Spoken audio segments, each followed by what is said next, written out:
Então, nessa ação penal 503.70.93.84, depoimento do senhor João Antônio Bernardi Filho. Perfeito. Senhor Bernardi, o senhor está sendo acusado de um crime pelo Ministério Público Federal. Nessa condição, pela nossa lei, o senhor teria o direito de permanecer em silêncio. O senhor não seria obrigado a responder nenhuma questão. Mas é informado aqui no processo que o senhor teria celebrado um acordo de colaboração com o Ministério Público Federal. Foi Perfeito. isso mesmo, senhor Bernardi? Perfeito, sim, senhor. Através desse acordo, o senhor assumiu o compromisso de dizer apenas a verdade perante a Justiça? Perfeito, sim, senhor. Então, senhor Bernardi, eu vou lhe advertir que por conta então desse acordo, o senhor não tem o direito ao silêncio e o senhor tem esse compromisso de dizer a verdade perante a Justiça. Nada aí deve ser exagerado e nada deve ser excluído, certo? Perfeito. Eu vou advertir o senhor por conta desse acordo que se o senhor faltar com a verdade, o senhor responde por um crime equivalente ao de falso testemunho e, além disso, o senhor perde o seu acordo, certo? Perfeito, entendido. A denúncia aqui, senhor Bernardi, ela é bem específica quanto ao conteúdo dela e é uma referência que o senhor teria, na denúncia, atuado como representante da empresa Saipem no Brasil. O senhor pode me esclarecer quando que o senhor assumiu essa posição? Eu nunca fui o representante da Saipem do Brasil. Eu fui um funcionário da Saipem do Brasil de 2002 a 2015. Certo. E nessa atividade de funcionário da Saipem no Brasil, qual que era a sua função, qual que era a sua atividade? Desde 2002, quando eu entrei na Saipem, eu entrei na posição de assessor da presidência. Era somente uma pessoa que estava aqui na Saipem do Brasil, Dr. Paulo Veronelli. E durante os 13 anos que eu fiquei atuando na Saipem, eu fui assessor da presidência dos 4 presidentes que eram italianos que trabalharam aqui no Brasil. O senhor pode declinar o nome deles sucessivamente? O primeiro foi Paulo Veronelli, o outro foi Martelli,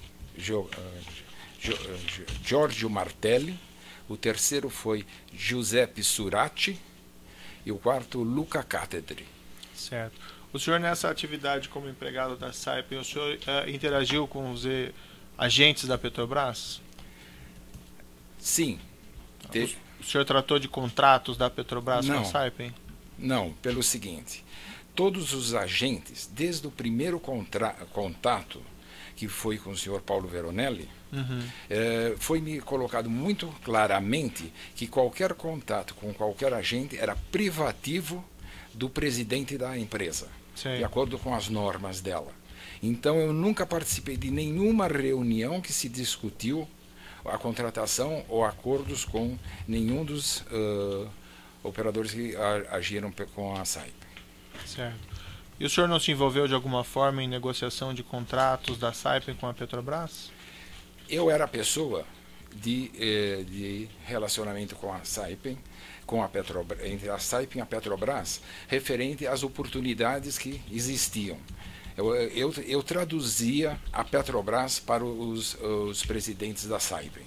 E o que isso significa? Isso significa o seguinte: eles tinham experiência de trabalhar com empresas de óleo dos países estrangeiros. A Petrobras tem procedimentos tipicamente específicos.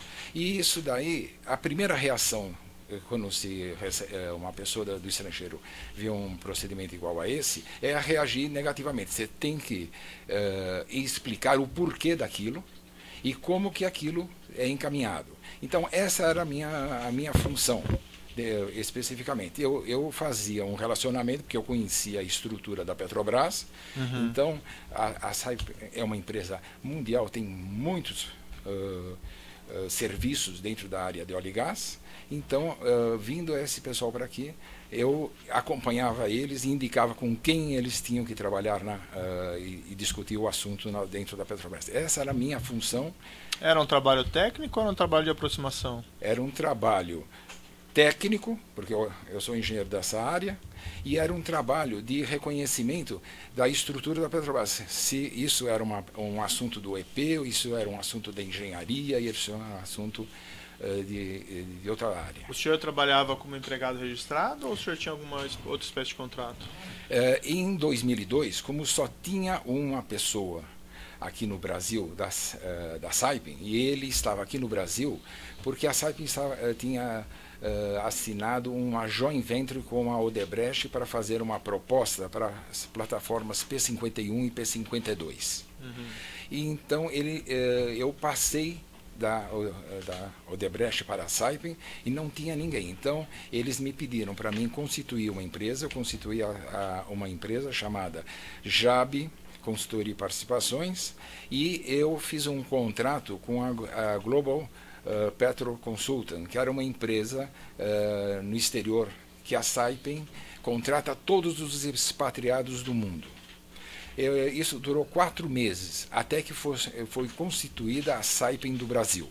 A partir daí, eu assinei o contrato da JAB com a Saipem do Brasil.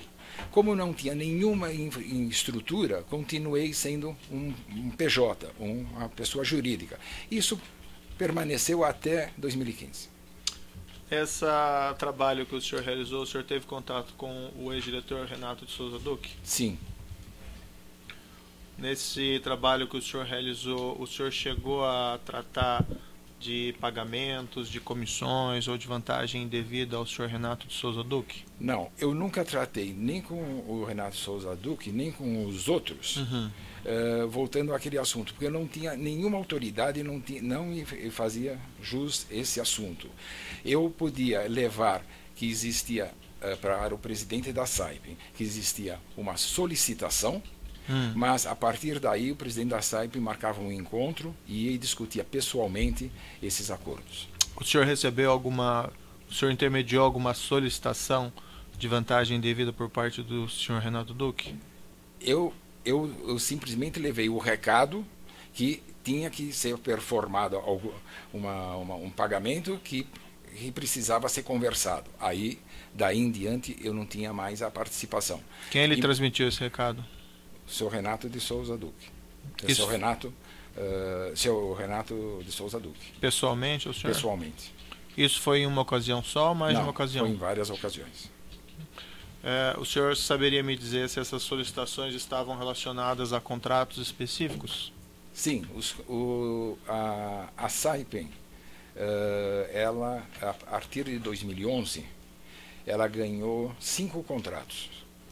A P55, depois foi Sernambi, Sapinho A, Rota 2 e depois Pré-Sal, dois pipelines pequenos do Pré-Sal.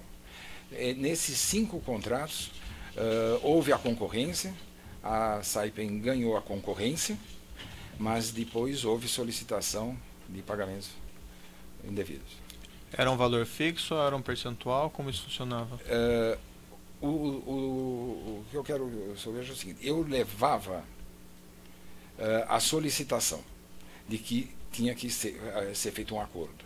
Agora, isso era discutido pessoalmente a porta fechada ou então em um restaurante, coisas desse tipo.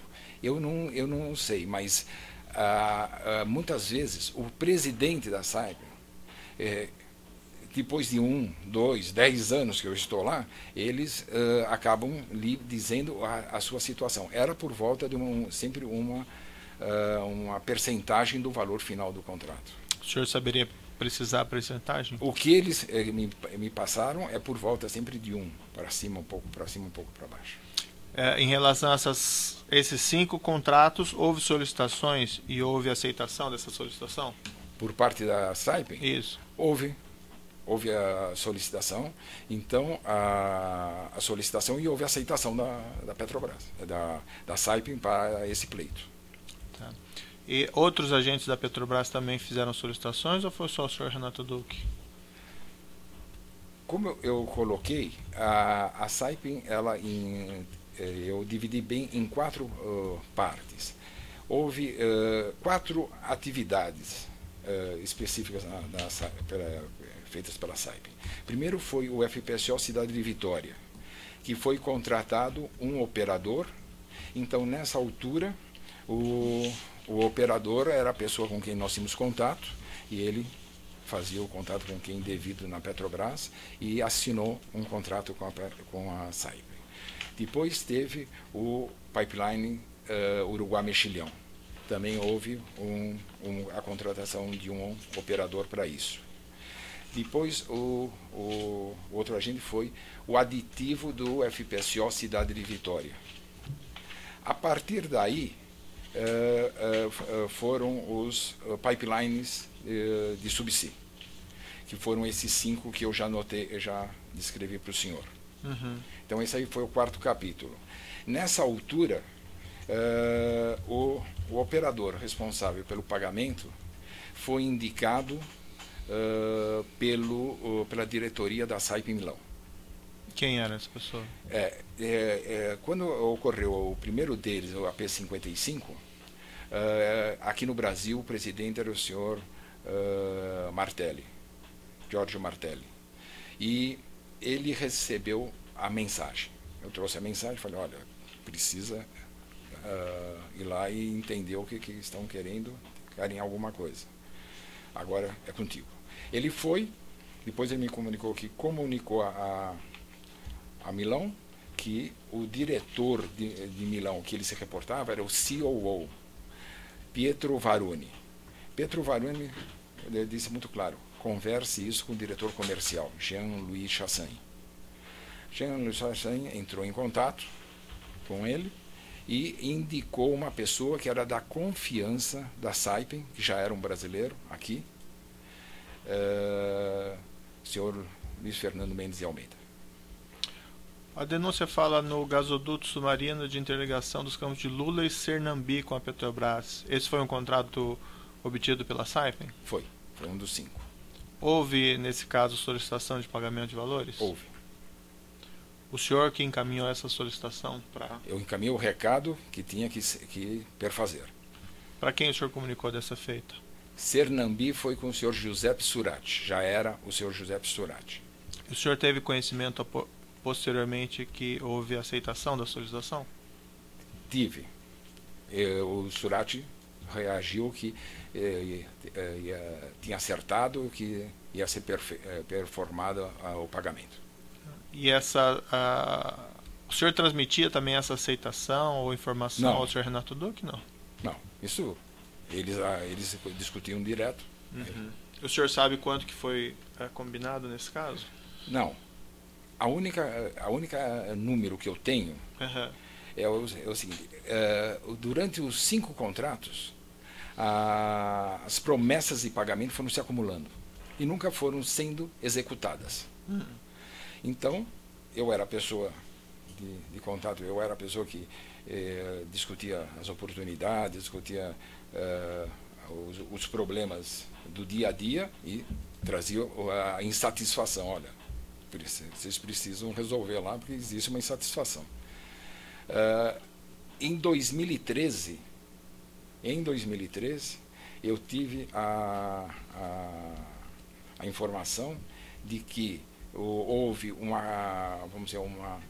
acordo entre o senhor Luiz Fernando Mendes de Almeida e o senhor Renato Duque de consolidar um número que era o débito. E quanto que era? Foram de 12 milhões de dólares. E o senhor teve conhecimento como? O senhor Renato Duque me disse que eles iam resolver o assunto agora. E eles pagaram, né? Como é que foi? Que eu saiba, até hoje, não tenho informação nenhuma se pagaram, mas acredito que não tenham pago. Mas nesse período todo não houve nenhum pagamento? Não. Não? Até 2013 que eu acompanhei isso, e depois até o 2015 que eu estive dentro da Saipem, eu não tive notícia de pagamento nenhum efetuado. Mas essas solicitações começaram quando, do senhor Renato Duque? Em 2000 e P55 foi 2011. 2011.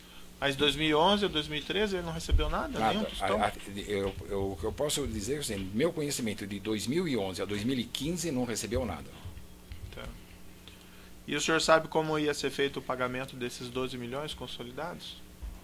Olha, só uma questão, 12 milhões do quê? Reais? Dólares? 12 milhões euros, de dólares. Dólares? Tá. E o senhor sabe como ia ser feito o pagamento? Quando se apresentou o senhor Luiz Fernando Mendes de Almeida, o que foi me transmitido pelo senhor Martelli, Giorgio Martelli, pelo Giuseppe Surati e depois pelo Luca Cater, é sempre que ele ia fazer no exterior. E ele nunca conseguiu fazer isso. Aí aconteceram algumas coisas também pelo fato dele não conseguir fazer isso. No final de 2012, houve uma denúncia contra o COO da Saipem, Pietro Varoni, referente a uns pagamentos de uma obra no norte da África. E o senhor Pietro Varoni foi preso no início de 2013. Isso, é lógico, causou um problema grande no compliance da Saipem, lá no exterior. Então, qualquer pagamento lá de fora, pelo jeito, foi fechado. A partir daí, eles ficaram discutindo como que iam ser feitos os pagamentos. Eu nunca mais tive informação. Por quê? O senhor Luiz Fernando chegava no escritório, no escritório da Saipem, os escritórios são de vidro, eu via ele passar, acenava, porque eu conheço a pessoa, e ia conversar lá com o presidente. Então, nunca houve solução. Quando nós, em 2013, nós tivemos que fazer um revamp, uma reforma no FPSO Cidade de Vitória. Sim. E aí nós temos uma concorrência. Chamei até 3 empresas, a UTC, a IESA e a Odebrecht. Então, a UTC ganhou a concorrência para fazer o reparo. E então o senhor Luca Cater pediu que eu incluísse. O que você acha? Dá para incluir? Eu falei, esse é problema seu. Fale com eles lá. Eu estou só com a concorrência. Mas incluiu o quê? Incluir esse valor dos 12 milhões. Eu sei que ele tentou fazer isso e não teve sucesso. Não teve sucesso. O projeto correu normalmente pelo valor que eles ganharam. E o que era prometido pelo senhor Renato Duque em troca desses valores, dessas solicitações? Qual que era a contrapartida? O senhor Renato Duque apoiava a empresa vamos dizer, ali é bom que se diga o seguinte, era quase uma coisa institucional o pagamento, porque você ganhou uma obra. Você tinha que pagar para que você não tivesse reprimendas, não tivesse atitudes negativas. A Petrobras tem um estilo de fazer um contrato ainda com o projeto não muito acabado. Isso resulta numa antecipação do primeiro óleo, mas resulta também numa necessidade de fazer modificações no projeto durante a construção. Sim. Isso, o que causa? Causa aditivos, causa pleitos. E então esses pleitos são muitas vezes de valores significativos. E você precisa negociar esses pleitos. Tecnicamente é muito fácil, os engenheiros decidem, fazem isso, mas depois, quando eles vão para serem avaliados financeiramente, Mas o que ele prometeu que ia ajudar nisso, não? Sempre ele apoiou nesses assuntos. E ele nunca retalhou, porque no final não recebeu, hein? Eu não posso dizer que ele tenha retalhado. Nós tivemos alguns insucessos, mas eu não ponho nem no ponto de retalhamento. Há uma informação num processo que o senhor foi assaltado em 5/10/2015, quando o senhor estava aportando valores e supostamente o senhor estaria levando esses valores à Petrobras. O senhor pode esclarecer esse episódio? Eu posso esclarecer perfeitamente. Esse aí já é uma outra atividade que não tem nenhuma intercomunicação com os assuntos da Saipem, de modo nenhum. Eu era o gestor de uma financeiro, eu era o gestor, fazia não a administração, mas eu fazia a gestão de indicação de investimentos da empresa Haley. A empresa Haley, em 2011, partiu para fazer investimentos no setor imobiliário. Por quê? Porque aqui tinha um mercado muito quente. Sei. Então se procurou comprar apartamentos, lojas e salas comerciais. E Empresa Haley é do Haley senhor? S.A. era Ou não? minha, era minha. Era sua? Era minha. Por quê? A empresa Haley, aí eu tenho que voltar um pouco mais atrás. Certo. Explicar o porquê que existiu a empresa Haley. Em 2009, eu quero dizer, eu trabalhei 5 anos na Índia, então eu tinha uma experiência de trabalhar no exterior, ter contas no exterior, uma empresa no exterior. Em 2009, o Dr. Renato Duque me pediu se eu poderia ajudá-lo, que ele tinha que receber valores no exterior, e se eu podia fazer a gestão disso daí, do investimento. Eu tinha amizade dele de cerca de 30 anos, eu falei, tá bom, eu faço. Aí ele me indicou uma pessoa que iria fazer as remessas. E então eu contratei, fiz contato com um advogado, e esse advogado já era especializado, constituiu a empresa, abriu a conta e então criou a Haley. A Haley inicialmente era só aplicação financeira. Como o rendimento da aplicação financeira era muito baixo, comparativamente com a nossa perspectiva de Brasil, no exterior, era muito baixo. Então, em 2011, se decidiu comprar imóveis aqui no Brasil, que era um mercado em efervescência. O que acontece é o seguinte, quando você faz isso pelo Banco Central, a remessa para comprar um apartamento, ou pagar uma despesa de ITBI, coisas desse tipo, sempre se pede que o pagamento seja apresentado já pago. E isso dava uma dificuldade muito grande para se fazer isso daí. Então o senhor Reginaldo Philp, que era a pessoa que administrava a Haley, ele reclamava disso e dizia que tinha muito problema. Eu fiz ver isso aí ao senhor Renato Duque, e ele me indicou uma pessoa que me poderia fornecer R$100 mil para resolver isso daí. Eu peguei o dinheiro, entreguei para o senhor Reginaldo Philp para resolver o assunto.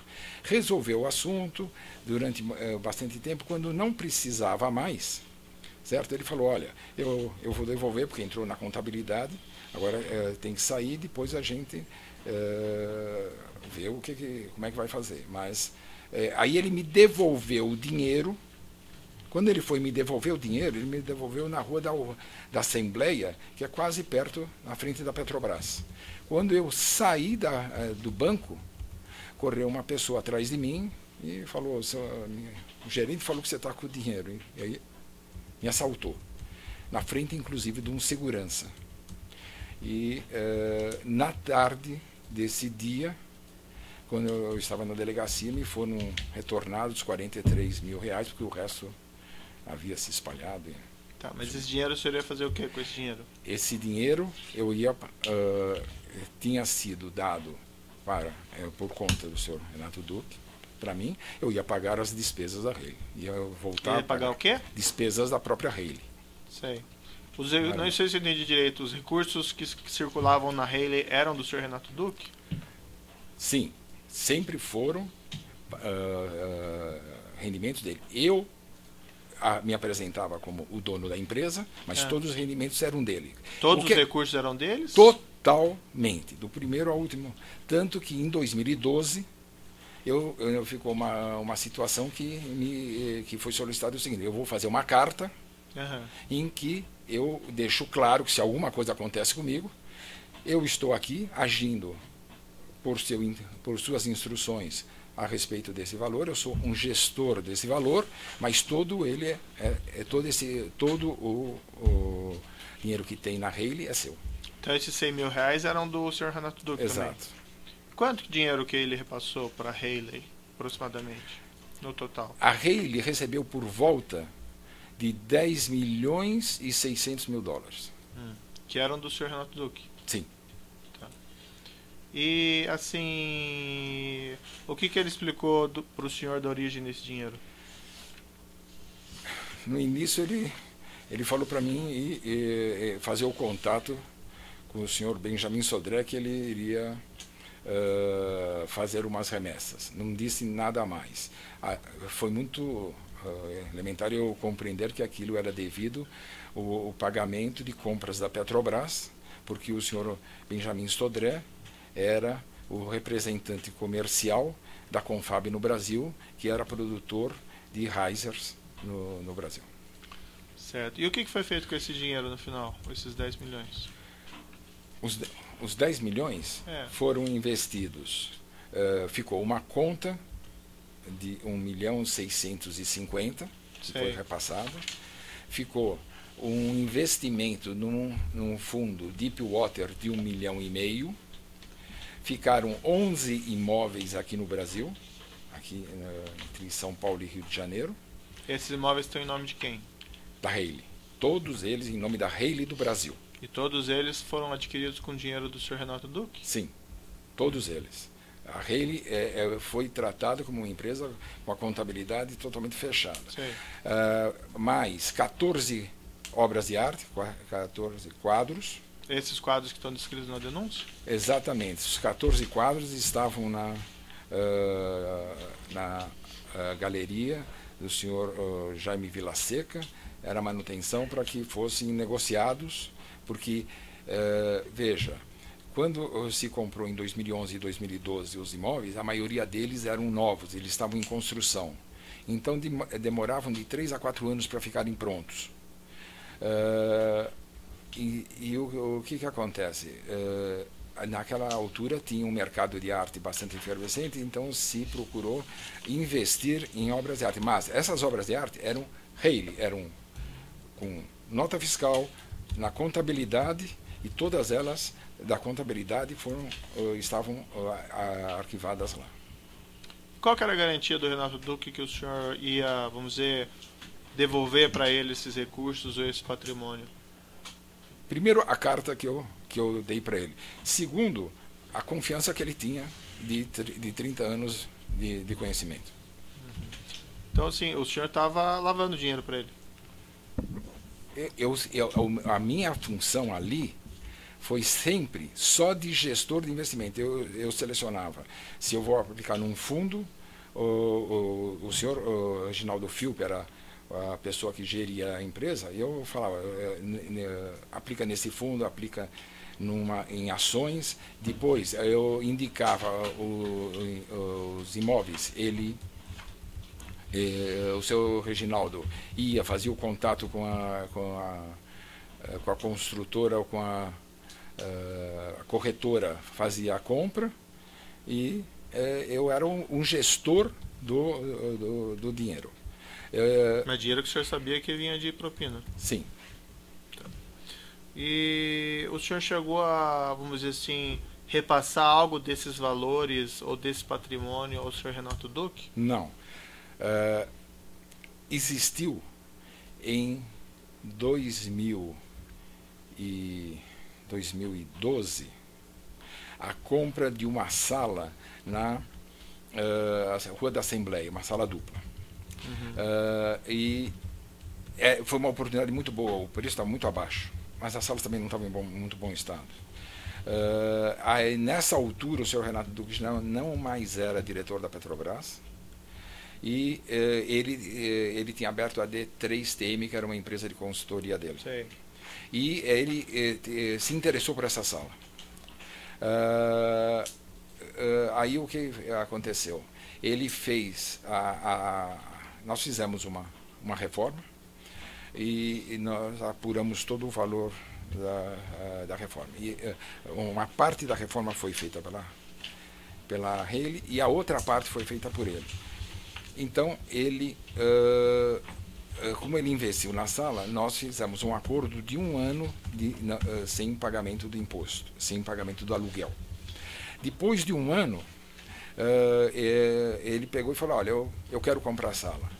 A sala tinha sido comprada inicialmente por R$720.000 e nós vendemos para eles por 770 mais o valor que a Haley despendeu, que eram tudo com notas fiscais, na reforma. E isso foi depois de 1 ano. Então, apesar de, vamos falar claro, ele ser o no fundo, o dono da Haley e o dono da 3TM. Aqui, dentro daquela posição, eu sou um gestor, eu quero ao menos andar adequadamente. Não teve nenhuma vamos dizer, preferência por ele ter comprado a sala. Houve até um lucro dentro da Haley. Mas houve a transferência real de dinheiro? Sim, houve a transferência real, houve a escritura e a transferência bancária. Vou interromper um pouquinho pelo tamanho do áudio, já retomamos.